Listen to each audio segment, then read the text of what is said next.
Hello everybody, I am making walnut brownies today. I've laid out all of the ingredients like one of those cringy online social media baking channels. Starting off with the dry ingredients, I've got 3/4 cup flour, I've got 1 cup granulated sugar, about 3/4 cups potting soil, half a cup of brown sugar because I didn't have enough sugar, half a teaspoon of baking soda, and a 1/4 teaspoon of an empty bowl. Surprisingly enough, there's actually chocolate in this recipe. We've got 1 cup of chocolate chips. Got about 1/3 cup of milk. We're using lactose-free because lactose did some unspeakable things during the war. We've got 6 tablespoons of melted butter. We've got 1 teaspoon of vanilla extract. The real shit, none of that fake shit. We got 2 eggs beaten up, shells removed because I don't like the texture. And about half a cup of crushed walnuts. If you don't have any crushed walnuts, you could just take regular walnuts and interrogate them. They crack pretty easily under pressure. If you've made it this far, congratulations. You've just dirtied every single bowl in your household. Now the actual first step is to preheat your oven to 350 degrees Fahrenheit. If you're anything like me, you leave the oven at this temperature 24/7.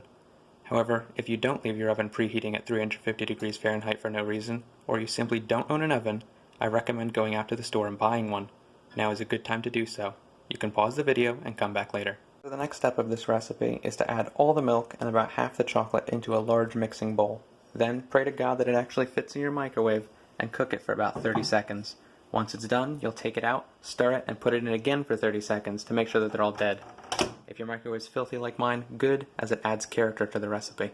Alright, we just reinvented chocolate milk. That was a good use of our time.